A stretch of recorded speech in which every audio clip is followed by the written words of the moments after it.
शुरुआत उत्तरकाशी के धराली गांव से ही हम कर रहे हैं। बादल फटने से भारी तबाही यहां पर मची। पहाड़ों से बहकर आए मलबे ने ऐसी विनाश लीला रची कि जिसने ये मंजर देखा उसकी रूह कांप उठी। लोग अपनी जान बचाने के लिए यहां वहां भागते हुए दिखाई दिए और प्रकृति ने उत्तरकाशी में ऐसा कहर बरपाया कि पल भर में सब कुछ तहस नहस यहां पर हो गया। हादसे के बाद सेना, एनडीआरएफ, एसडीआरएफ, आईटीबीपी और स्थानीय प्रशासन राहत बचाव के कार्य में लगातार जुटा हुआ है। अभी तक प्रशासन ने 4 लोगों की मौत की पुष्टि की है। 130 से ज्यादा लोगों को बचाया जा चुका है। इस विनाशकारी मलबे से कोई नहीं बच पाया। खिलौनों की तरह इमारतें ध्वस्त हो गई। जान बचाकर भागते लोगों को मलबे ने निकल लिया और धराली के इस हिस्से में अगर कुछ बचा तो सिर्फ तबाही।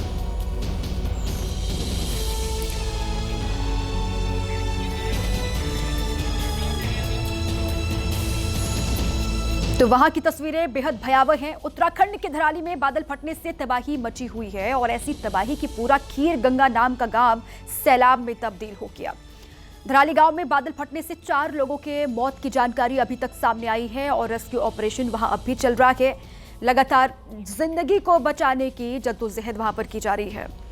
130 से ज्यादा लोगों को सुरक्षित निकाल लिया गया है, ये भी प्रशासन की ओर से जानकारी दी गई।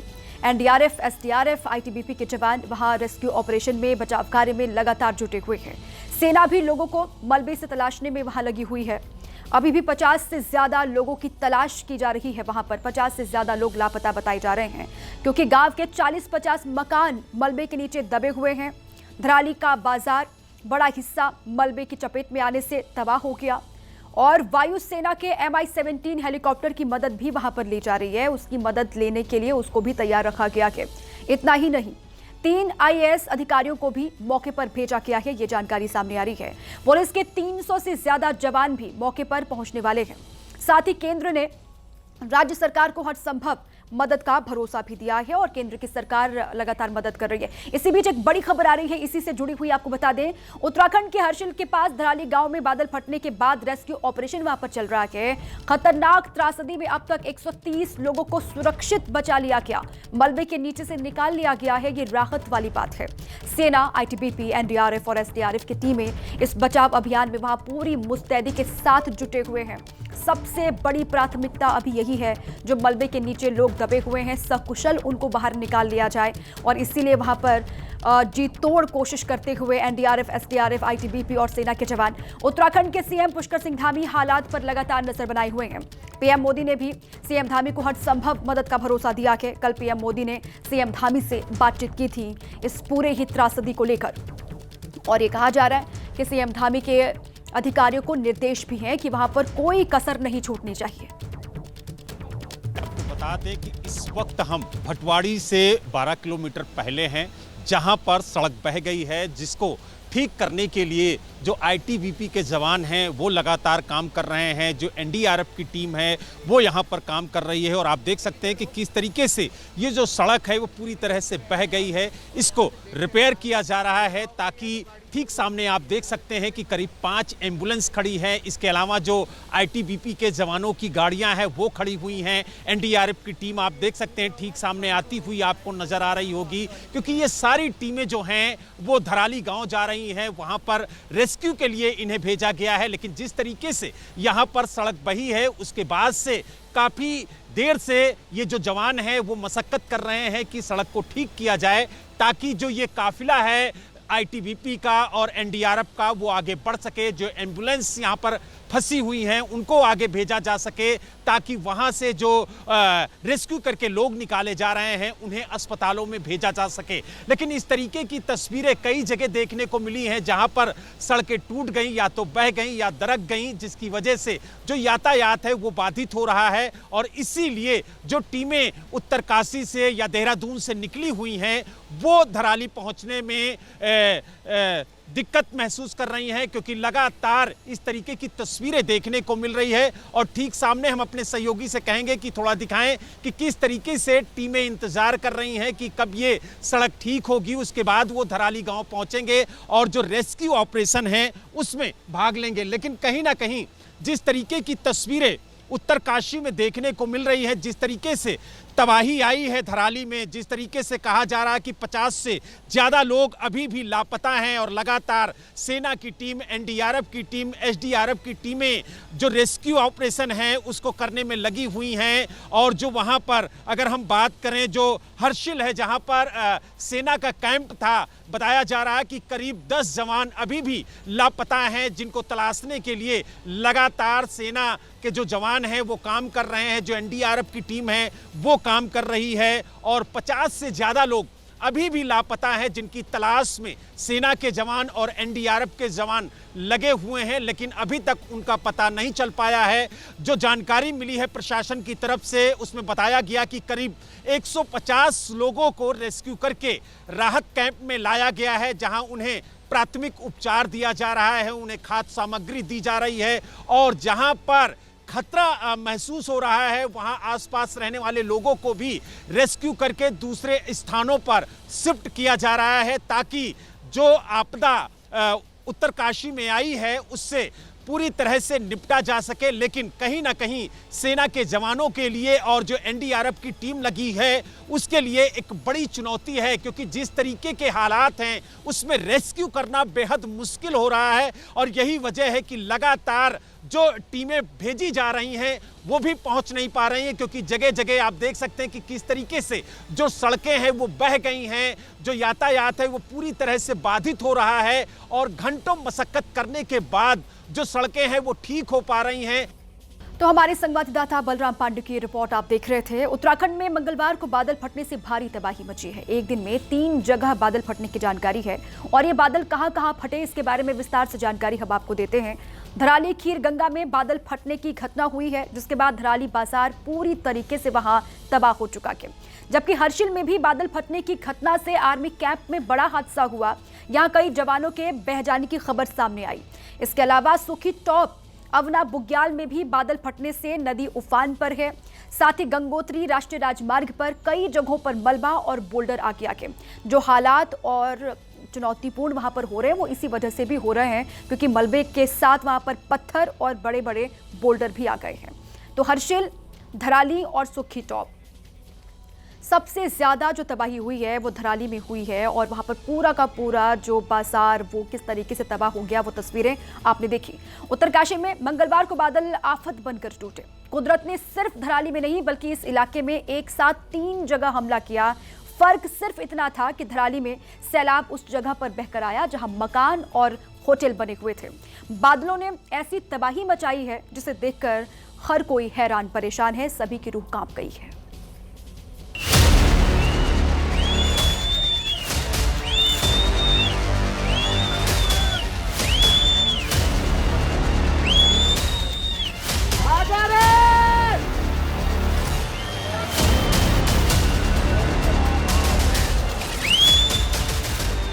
पहली तस्वीर, जगह धराली, खीर गंगा में बादल फटा।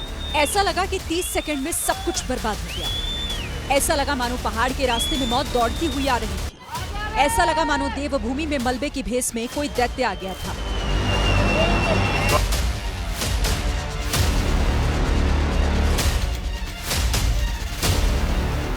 लोग भागते दिखे, कुछ पैदल थे, कुछ गाड़ी से, लेकिन इस विनाशकारी मलबे से कोई नहीं बच पाया। खिलौनों की तरह इमारतें ध्वस्त हो गई। जान बचाकर भागते लोगों को मलबे ने निकल लिया, और धराली के इस हिस्से में अगर कुछ बचा तो सिर्फ तबाही का मंजर।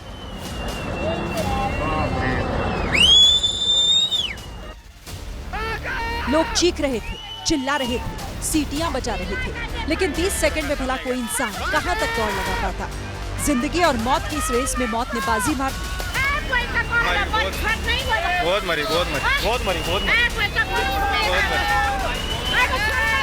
दूसरी तस्वीर, जगह सुखी टॉप अवना बुग्याल में बादल फटा।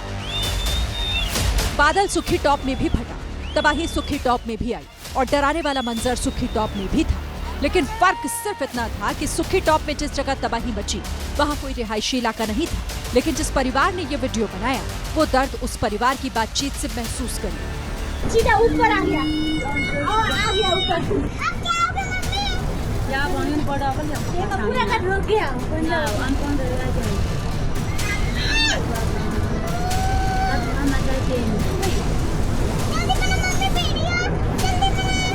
बेटा ये क्या आ रहा भाई? अरे बाप रे, अरे वहाँ झील बन जाएगा। अब झील रुक जा, मेरे को फोन करना पड़ेगा। सुखी टॉप में बादल फटा तो नदी उफान पर आ गई। पानी का वेग इतना तेज था कि लोग दहशत में आ गए। बारिश यहाँ पर कल से और सुबह से तो लगातार ही हो रही है, इसलिए ये विजुअल कम आ रहे हैं। बिल्कुल अभी उफान पे है और ये लकड़ियाँ आप देख रहे हैं बहते हुए, पूरे के पूरे पेड़ आपको नज़र आ रहे होंगे। अब जाके ये पानी जो है यहाँ पर पहुँचा है। साफ है कि स्थानीय लोगों में दहशत का माहौल अब भी बना हुआ है। तीसरी तस्वीर, जगह हर्षिल, आर्मी कैंप के पास बादल फटा। ये चीख डराने वाली है, ये शोर परेशान करने वाला है। सीटी बजा रहे लोग वहां रहने वालों को आगाह कर रहे हैं, लेकिन जब तक लोगों के कान तक सीटियों की आवाज पहुंचती, उससे पहले ये सैलाब तबाही मचाने उतर आए।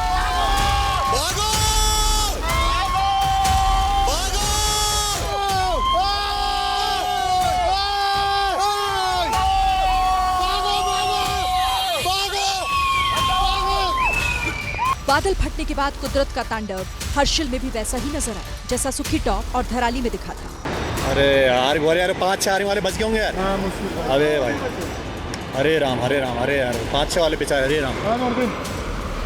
पहाड़ों पर जो पेड़ थे उन्हें चीरता हुआ ये सैलाब नदी में आकर गिरा। हालात ये हो गए कि आर्मी कैंप के पास से बहने वाला नाला उफान पर आ गया। कई जवानों के बहने की भी सूचना मिली। ओ भाई, पत्थर कितने बड़े बड़े देखो तो यार, कितने बड़े बड़े फोड़ रहे हो। 10 कुंटल क्या है, हजारों कुंटल के होंगे।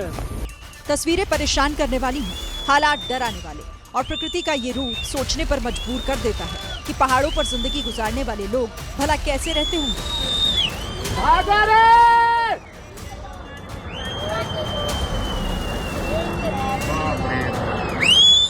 ये पूरा जल भराव हो चुका है साहब, यहाँ पर पूरा जल भराव हो चुका है साहब। ये जो ऊपर हमारा कैंप के आगे, ये आगे वाली नदी भी ब्लॉक हो चुकी है।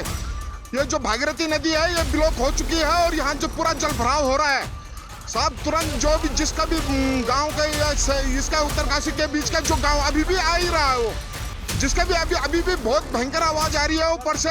यानी एक ही दिन में उत्तरकाशी की 3 जगहों पर कुदरत ने ऐसा अटैक किया कि पूरा देश इन तस्वीरों को देखकर सहम गया।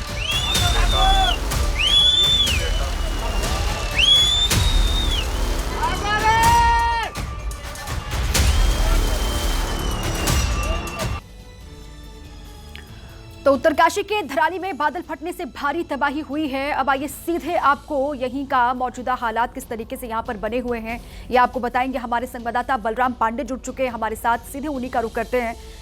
बलराम, अभी मौजूदा स्थिति क्या है वहां पर, कैसे रेस्क्यू ऑपरेशन चल रहा है और मौसम कैसा है वहां पर, क्योंकि मौसम ही तय करेगा रेस्क्यू ऑपरेशन की रफ्तार क्या होगी वहां पर। देखिए, आपको बता दें कि अगर हम मौसम की बात करें तो रुक रुक कर बारिश हो रही है, जिसकी वजह से जगह जगह पर जो सड़क है वो पूरी तरह से बह रही है और यही वजह है कि कई जगह जो मार्ग है वो पूरी तरह से बाधित है। इस वक्त हम भटवाड़ी इलाके में मौजूद हैं और आप देख सकते हैं कि किस तरीके से पूरा मार्ग जो है वो बह गया है और जो पानी का बहाव है वो काफ़ी तेज है और लगातार यहाँ पर रुक रुक कर बारिश हो रही है। और आप देख सकते हैं कि ऐसे में जो रेस्क्यू के लिए जो आईटीबीपी की टीम है, एनडीआरएफ की टीम है, जो देहरादून और उत्तरकाशी से धराली की तरफ जा रही है, वो नहीं पहुंच पा रही है क्योंकि जो मार्ग है वो पूरी तरह से बंद हो गया है। और आप देख सकते हैं कि जिस तरीके के हालात हैं, ऐसे में जो रेस्क्यू टीम यहां से भेजी जा रही है वो मौके पर नहीं पहुंच पा रही है, इसलिए जो रेस्क्यू में तेजी आनी चाहिए वो तेजी नहीं आ पा रही है। हालांकि जो टीमें वहां पर पहुंच गई हैं वो लगातार रेस्क्यू कर रही हैं, जो लापता लोग हैं उनकी तलाश की जा रही है। लगभग 150 लोगों को रेस्क्यू करके राहत कैंप में लाया गया है, जहां पर उन्हें प्राथमिक उपचार दिया जा रहा है, उन्हें खाद्य सामग्री दी जा रही है। जो प्रशासन की तरफ से जानकारी दी गई है उसके मुताबिक अब तक 4 लोगों की मौत होने की पुष्टि की गई है। करीब 50 से ज्यादा लोग अभी भी लापता हैं। सेना के कुछ जवान भी लापता हैं क्योंकि हर्षिल में सेना का कैंप था, वहां पर भी पानी इतना ज़्यादा है कि सेना का कैंप पूरी तरह से बह गया है। और यही वजह है कि चाहे वो सेना के जवान हो, चाहे एनडीआरएफ की टीम हो, चाहे एसडीआरएफ की टीम हो, वो लगातार राहत बचाव के कार्य में जुटी हुई है। रेस्क्यू लगातार जारी है और टीमें भेजी जा रही हैं ताकि जो रेस्क्यू है उसमें तेजी लाई जा सके। लेकिन जिस तरीके से जगह जगह पर रोडें धंस गई हैं, रोड बह गई है, उसकी वजह से जो टीमें हैं वो धराली नहीं पहुंच पा रही हैं। और ये सीधी तस्वीरें हम भटवाड़ी से आपको दिखा रहे हैं कि किस तरीके से यहाँ पर जो पूरी रोड है वो धंस गई है, जिसकी वजह से यातायात पूरी तरह से बाधित है। और लगातार जो अधिकारी हैं वो यहाँ पर आकर के स्थिति का जायजा ले रहे हैं। लेकिन बलराम, ये जो सड़क है जो पूरी तरीके से टूटी हुई दिखाई दे रही है, ये एकमात्र सड़क है जो धराली गांव को जाती है। अगर ये इस तरीके से क्षतिग्रस्त है यहाँ पर, तो क्या कोई और विकल्प है जिससे जो रेस्क्यू के लिए टीमें यहाँ पर पहुंच रही हैं वो धराली पहुंच पाए? क्योंकि कैसे जाएंगे यहाँ से फिर आगे? देखिए, आपको बता दें कि यही एक गंगोत्री जो हाईवे है वही है जिसके जरिए हम धराली पहुंच सकते हैं। लेकिन आप देख सकते हैं कि पूरी सड़क धंस गई है, जिसकी वजह से जो यातायात है वो पूरी तरह से बाधित है। हमारे साथ जो भटवाड़ी के डीएफओ हैं वो भी मौजूद हैं। हम उनसे बात करेंगे, बलूनी जी से, और जानेंगे कि आखिरकार कोई और मार्ग है जिसके जरिए हम धराली पहुंच सकें और जो रेस्क्यू टीम, चाहे वो आईटीबीपी के जवान हो, चाहे एनडीआरएफ के जवान हो, जो यहां पर फंसे हुए हैं, वो कैसे वहां मौके पर पहुंचे ताकि जो रेस्क्यू है वो तेज हो सके, जो लापता लोग हैं उनकी तलाश हो सके। देखिए, जो अभी यहाँ पे भटवाड़ी के पास जहाँ पे हैं, तो आप खुद ही देख रहे हैं करीबन 70-80 मीटर के आसपास ही पूरी सड़क जो है नीचे धंस गई है। तो क्योंकि यहाँ से धराली जाने का जो गाड़ी या जो भी है उसके यही एक माध्यम है, लेकिन ये सड़क के धंसने से अब तो यहाँ से जाना असंभव सा लग रहा है जब तक ये सड़क का कुछ वो नहीं होता है। लेकिन ये है कि वहाँ मौके पे कल ही हमारी टीम, जैसी ये करीबन 12-12:30 के आसपास की घटना है, उसके बाद ये जो हमारा इंसिडेंट्स रिस्पांस सिस्टम होता है वो पूरा एक्टिवेट हो गया था और कल ही से टीमें ऊपर चली गई थी। वहाँ पे SDRF, NDRF, ITBP, army, forest, तो ये सारे लोग वहाँ पे रेस्क्यू के लिए गए हुए, इवन बीआरओ के भी वहाँ पे हैं। लेकिन ये था कि उस रेस्क्यू ऑपरेशन को बूस्ट अप करने के लिए जो एक्स्ट्रा फोर्स की ज़रूरत थी, तो वो अभी हम लोग जैसे जा ही रहे थे कल, तो इसलिए कुछ लोगों को नीचे रख दिया गया था कि वहाँ पे जो हरसिल पे झील बनी हुई, अगर रात वो टूट गई तो जो नदी किनारे के लोग हैं उनको खाली करवाना था कि कोई आगे और कोई दुर्घटना घटे। लेकिन ये था कि आज था कि हमें जाना था, आज माननीय मुख्यमंत्री जी का भी कार्यक्रम था वहाँ पे आने का, तो इसलिए भी हम लोग निकल रहे थे। लेकिन अब जिस तरह से ये और अभी इनसे बलराम स्पेसिफिक जो आंकड़ा है, जो मृतकों का, जो घायल जो लोग हैं, जो लापता है उनका, और जिनको सुरक्षित अभी तक निकाला जा चुका है, उनके बारे में भी आप तफसील से इनसे पूछ लीजिएगा। बलराम पाएंगे, आप यहाँ पे देख ही रहे होंगे, अगर इसके अपहिल साइड पे यदि कटिंग भी करते हैं तो ये पूरा ऐसा है कि और नीचे आ सकता है। ये पहले भी यहाँ पे गैबोनी की स्ट्रक्चर आप देख रहे हैं, इसको रोकने के लिए बनाए हुए हैं, तो अगर इसमें छेड़छाड़ करेंगे तो कह नहीं सकते। तो अभी तो कुछ कहने की स्थिति नहीं है कि रोड कैसे खुलेगी और आगे कैसे जाया जाएगा। बिल्कुल, बहुत ही जिस तरीके की तस्वीरें देखने को मिल रही हैं, बड़ी मुश्किल घड़ी है और ऐसे में रेस्क्यू करना बेहद मुश्किल है। बड़ी चुनौती है सेना के जवानों के लिए, एनडीआरएफ के जवानों के लिए, जो एसडीआरएफ के जवान हैं जो लगातार रेस्क्यू में जुटे हुए हैं, उनके लिए भी एक बड़ी चुनौती है। लेकिन अब तक कितने लोगों की मौत हुई है, क्या कोई जानकारी मिली, कितने लोग लापता हैं, और ये जो सड़क मार्ग है कब तक ठीक होगा, कब तक और टीमें वहां पर पहुंचेंगी ताकि जो रेस्क्यू का कार्य है वो तेजी से किया जा सके? सर, जैसे कि आप कैजुअलिटी की बात कर रहे हैं, तो अभी तो कुछ भी कहना मतलब मुश्किल है कि क्या हुआ होगा। कल जैसा कि बताया जा रहा था कि धराली गांव में कुछ पूजा वूजा का भी वो था, काफ़ी लोग थे, लेकिन वहाँ पे अभी आईटीबीपी का जो कोपांग में जिन लोगों को रेस्क्यू करके रखा गया है वो मोस्टली वो गाँव के लोग लग रहे हैं। तो ऐसी उम्मीद लग रही है कि अधिकतर लोग जो थे वो उस पूजा में थे, तो वो उससे शायद बच गए हों। लेकिन अभी कुछ भी कहना मतलब जल्दबाजी होगी। ये तो अब जब लोग आएंगे, कौन लोग मिसिंग हैं, उनकी रिपोर्ट दर्ज कराएंगे, तब उस आधार पे आकलन कर पाएंगे कि एक्चुअल कितनी कैजुअलिटी हुई है। लेकिन जो फुटेज कल के आप लोगों ने भी देखे होंगे, उसमें तो दिख रहा था कि बहुत से कुछ लोग हैं जो उसके एकदम उसकी जर्द में आ गए थे। जो लोग टूरिस्ट, अगर कोई उन होटल रिजॉर्ट्स में रुके हुए थे या दुकानदार थे या कोई जो मार्केट में थे, तो क्योंकि किसी को मौका नहीं मिला और ऑल ऑफ सडन जो इस तरह से वो पूरा पानी मड वो सब आया, तो बट अभी कितनी कैजुअलिटी होगी वो मतलब उसका ठीक आकलन नहीं किया जा सकता है। बताया ये भी जा रहा है कि 50 से ज़्यादा लोग लापता हैं।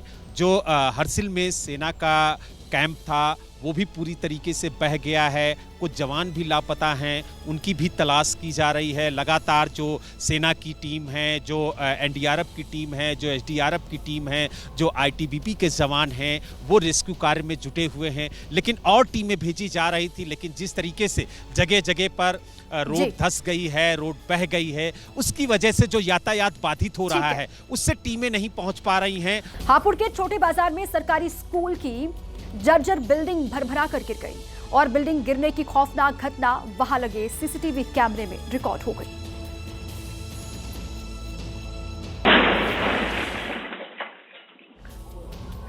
केवल 5 सेकंड में ही प्राइमरी स्कूल की पूरी बिल्डिंग ढह गई। वहां से एक बुजुर्ग महिला निकल रही थी जो मलबे की चपेट में आते आते बची। अगर महिला कुछ सेकंड बाद निकलती तो यह हादसा दर्दनाक हो सकता था।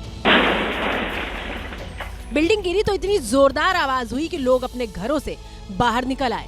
कुछ लोग तो राहत बचाव के लिए भी दौड़े।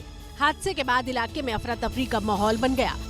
आरोप है कि बिल्डिंग काफी समय से जर्जर थी, लेकिन प्रशासन ने इसे ध्वस्त नहीं किया। मध्य प्रदेश के हरदा में उस समय सनसनी फैल गई जब 2 गाड़ियों से आए कुछ लोगों ने दिन दहाड़े एक जोड़े को अगवा कर लिया। सरेआम हुए अपहरण का वीडियो सामने आया है,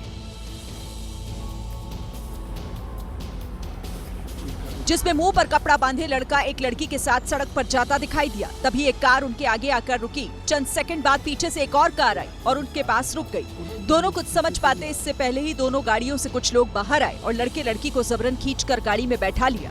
दोनों को गाड़ी में बैठाने के बाद वहां से चले गए। पुलिस की जांच के दौरान भीम आर्मी के नेता महेंद्र काश्यप भी घटनास्थल पर दिखाई दी। जब इस मामले में महेंद्र से बातचीत की गई तो उन्होंने इस प्रेम प्रसंग का मामला बताया। वगैरह हमने नहीं किया, ये सब गलत फहमी है ना। ये लड़की के परिवार के लोग हैं, उसका कुछ प्रेम प्रसंग था बालिका का। पुलिस ने इस मामले में केस दर्ज कर लिया है और छानबीन शुरू कर दी है। बागेश्वर धाम के धीरेन्द्र शास्त्री फिर अपने नए बयान से चर्चा में आ गए हैं, सुर्खियों में आ गए। इस बार उन्होंने धर्मांतरण पर निशाना साधते हुए नया नारा दिया है। उन्होंने अपने खिलाफ लगाए जा रहे आरोपों को षड्यंत्र बताया। लव जिहाद पर भड़कते हुए धीरेन्द्र शास्त्री ने हिंदू बहन बेटियों को नसीहत की नई घुट्टी पिलाई। तुम लक्ष्मी बन, तुम काली बन, पर कभी न बुरके वाली। धर्मांतरण को अपराध बताते हुए उन्होंने इसके लिए फांसी जैसी सजा की मांग कर डाली। ऐसे लोगों को यदि फांसी दी जाएगी तो आने वाले कालांतर में ऐसी घटनाओं पर रोक लगेगा, वो कोई भी हो। अपने खिलाफ उठ रहे सवालों और आरोपों पर भी धीरेन्द्र शास्त्री खूब भड़के। अभी और षड्यंत्र करेंगे, हम तैयार हैं, न रुकेंगे न झुकेंगे, उनकी ठटरी बार करके रहेंगे। आने वाले दिनों में धीरेन्द्र शास्त्री फिर नई पदयात्रा शुरू करने वाले हैं। यूपी के ही मुरादाबाद में महिला से छेड़खानी करने वाले आरोपी को मुठभेड़ के बाद पुलिस ने गिरफ्तार कर लिया गया। आरोपी आदिल ने सरेआम एक महिला से छेड़खानी की थी और उसकी ये सारी करतूत सीसीटीवी कैमरे में रिकॉर्ड हो गई। सीसीटीवी फुटेज के आधार पर पुलिस ने आरोपी की तलाश शुरू कर दी। इस दौरान पुलिस की आरोपी से मुठभेड़ हो गई, जिसमें गोली लगने से आरोपी घायल हो गया। जवाली कार्रवाई उसमें घायल हुआ है और उसको हम लोग तत्काल हॉस्पिटल शिफ्ट किया। स्ट्रेचर पर लेटा आरोपी बेहोशी की हालत में भी पुलिस से माफी मांगता नजर आया। आरोपी आदिल ने गली में बुरके में जा रही एक महिला को अकेला पाकर उसके साथ छेड़खानी की थी और महिला के विरोध करने पर फरार हो गया था। राजधानी दिल्ली में पुलिस ने एक ऐसे गिरोह को पकड़ा है जो साधु के भेष में चेन स्नैचिंग और लूटपाट किया करता था। ये गिरोह दिल्ली के मोती नगर इलाके में सक्रिय था और 1 अगस्त को इस गिरोह ने कार सवार एक महिला को निशाना बनाया था। देख सकते हैं कि कार के पास 2 साधु आए और महिला से पैसे मांगे। फिर मौका देखकर इन लोगों ने सोने की अंगूठी, हीरे की अंगूठी पर हाथ साफ कर दिया और फरार हो गए। जब कार सवार महिला को इसकी भनक लगी तो उसने पुलिस से शिकायत की। सीसीटीवीज पर काम करते हुए और आसपास पूछताछ करते हुए हमने 4 लोगों की पहचान इस मामले में की। पुलिस ने आरोपी विनोद कामत, कबीर, बिरजू और गुरुचरण को गिरफ्तार कर लिया। पकड़े गए आरोपियों के पास से पिघलाया गया सोना, 61 हीरे, भेष बदलने के कपड़े और मेकअप किट मिली है। यूपी के गाजियाबाद में पुलिस के सामने दबंगई का मामला सामने आया। मुरादनगर के कस्बा चौकी में भूरा चौधरी नाम का एक दबंग पहुंचा और पुलिस को धमकाते हुए चौकी में बंद एक आरोपी को बाहर निकाल लिया।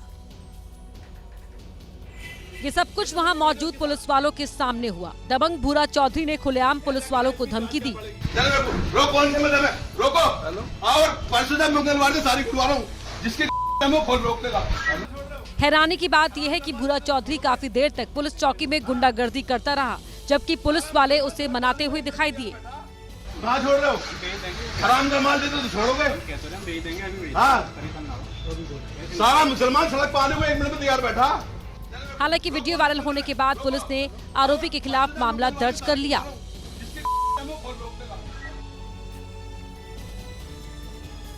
गुजरात के अहमदाबाद से दिल दहला देने वाली एक घटना सामने आई है। यहाँ एक पत्नी ने अपने पति की हत्या कर दी और फिर खुद फांसी पर झूल गई और ये सब कुछ 8 साल के बेटे के सामने हुआ। जांच में पता चला कि शादीशुदा पुलिस कांस्टेबल मुकेश भाई परमार का एक महिला पुलिसकर्मी के साथ प्रेम प्रसंग चल रहा था। मुकेश भाई कुछ दिन पत्नी के साथ रहते थे और कुछ दिन प्रेमिका के साथ बिताते थे। इसी बात को लेकर पति पत्नी में झगड़ा होता था। 4 अगस्त को झगड़ा इतना बढ़ा कि मुकेश भाई ने पत्नी संगीता के सिर पर हेलमेट से हमला किया और पत्नी ने भी पलटवार करते हुए भारी सामान से हमला कर दिया, जिसके चलते मुकेश भाई की जान चली गई। बाद में संगीता ने सुसाइड नोट लिखा और फांसी के फंदे पर झूल गई। जिस वक्त घर में ये खूनी क्लेश चल रहा था, उस वक्त 8 साल का बेटा भी वहीं मौजूद था और पड़ोसियों ने घटना की सूचना दी। पति पत्नी मूल रूप से राजकोट के रहने वाले थे और मौजूदा वक्त में पुलिस लाइन में रहते थे। मध्य प्रदेश के शहडोल में आग ने जमकर तबाही मचाई। ये आग हैंडलूम की एक दुकान में लगी, जिसमें सारा सामान जलकर राख हो गया। हालांकि ये आग कैसे लगी, इसका पता अभी तक नहीं चल पाया है। लेकिन कुछ ही देर में आग ने विकराल रूप धारण कर लिया और पूरी दुकान को अपनी चपेट में ले लिया। आग लगते ही वहां अफरा तफरी मच गई। लोगों की भीड़ इकट्ठा हो गई, जिसके बाद आग बुझाने का काम शुरू किया गया। लेकिन उस समय मुश्किल और बढ़ गई जब ये आग आसपास स्थित दुकानों में भी फैलने लगी। कुछ देर बाद दमकल कर्मी वहां पहुंचे और काफी कोशिश के बाद आग पर काबू पाया, जिसके बाद लोगों ने राहत की सांस ली। साध्वियों के यौन शोषण और पत्रकार हत्याकांड में सजा भुगत रहे गुरमीत राम रहीम को एक बार फिर से पैरोल मिल गई है और इस बार की पैरोल में वो धूमधाम से अपना जन्मदिन मनाएगा। 40 दिन की पैरोल मिलने के बाद गुरमीत राम रहीम पुलिस की सुरक्षा में सुबह रोहतक की सुनारिया जेल से बाहर आया, जहां हनीप्रीत पहले से उसका इंतजार कर रही थी। यहाँ से दोनों सीधे सिरसा डेरे पहुंच गए। अब सिरसा डेरे में राम रहीम 15 अगस्त को अपना 58वां जन्मदिन मनाएगा। बड़ी बात यह है कि करीब महीने भर पहले ही राम रहीम 21 दिन की फड़लों के बाद वापस जेल पहुंचा था। तब उसने 29 अप्रैल को डेरा सच्चा सौदा का स्थापना दिवस मनाया था। ये 14वीं बार है जब राम रहीम जेल से बाहर आया है। 2020 में पहली बार उसे 1 दिन की इमरजेंसी पैरोल मिली थी। इसके बाद बीते 5 साल में उसे 366 दिन की पैरोल और फड़लों मिल चुकी है। यानी वो 5 साल में 1 साल जेल से बाहर ही रहा है। और 14 में से 10 मौके ऐसे थे जब उसके प्रभाग क्षेत्र में कोई न कोई चुनाव था। अगस्त 2017 में राम रहीम को कोर्ट ने 2 मामलों में दोषी पाया था और 20 साल की सजा सुनाई थी। दिल्ली के चिड़ियाघर में उस समय खुशियों की लहर दौड़ गई जब बाघिन अदिति ने एक साथ 6 शावकों को जन्म दिया। चिड़ियाघर के इतिहास में पिछले 20 सालों में ये पहला मौका है जब एक ही दिन में इतने सारे शावकों का जन्म हुआ है, जिनकी तस्वीरें भी सामने आई। इन तस्वीरों में सभी शावक एक बेड़े में अपनी मां के पास दिखाई दिए। चिड़ियाघर प्रशासन के मुताबिक सभी शावक स्वस्थ हैं। फिलहाल बाघिन अदिति और उसके नवजात शावकों पर सीसीटीवी कैमरों के जरिए 24 घंटे निगरानी रखी जा रही है। खास बात यह है कि खुशखबरी ग्लोबल टाइगर डे सप्ताह के दौरान आई, जिससे इसका महत्व और भी बढ़ गया है। मुंबई में एक डॉक्टर फर्जी बाबा के चंगुल में फंस गया। ये फर्जी बाबा डॉक्टर के क्लिनिक में पहुंचा और उसके हाथ से सोने का कड़ा लूटकर वहां से फरार हो गया। क्लिनिक में लगे सीसीटीवी में जो वीडियो कैद हुआ, उसमें 2 फर्जी बाबा नजर आए। एक बाबा खड़ा होकर क्लिनिक के स्टाफ से बात कर रहा था और दूसरा फर्जी बाबा डॉक्टर का हाथ पकड़कर बैठा हुआ था। कुछ देर बाद डॉक्टर ने खुद ही अपने हाथ से सोने का कड़ा निकाला और फर्जी बाबा के हाथ में थमा दिया। इसके बाद फर्जी बाबा ने कुछ ढोंग किया और अपने हाथ में सोने का कड़ा पहन लिया और जाने के लिए खड़ा हो गया। फर्जी बाबा के जाने के बाद डॉक्टर को इस बात का एहसास हुआ कि वो सम्मोहन के जाल में फंस चुका है और अपना सोने का कड़ा गंवा चुका है। यह घटना कांदिवली इलाके की है और अब दांत के डॉक्टर की शिकायत पर पुलिस ने केस दर्ज कर लिया है। पश्चिम बंगाल में बांग्लादेशी घुसपैठ रुकने का नाम नहीं ले रही है। इसका एक नया और लाइव वीडियो सामने आया है सिलीगुड़ी से। दरअसल सिलीगुड़ी के फुलवाड़ी चौक पर बीएसएफ के जवान हर आने वाली गाड़ी की चेकिंग कर रहे थे। इसी चेकिंग के दौरान रंगपुर से बीएसएफ ने एक बांग्लादेशी नागरिक पकड़ा जो भूटान की नंबर प्लेट वाले एक ट्रक के नीचे छिपा हुआ था। तस्वीरों में देखा जा सकता है कि बांग्लादेशी नागरिक ट्रक के नीचे छिपा हुआ है, लेकिन वो सिलीगुड़ी के रास्ते भारतीय सीमा में घुस पाता उससे पहले बीएसएफ के जवानों ने उसे पकड़ लिया। साथ में उस ट्रक ड्राइवर को भी हिरासत में ले लिया जो इस बांग्लादेशी नागरिक को छिपा कर लाया था।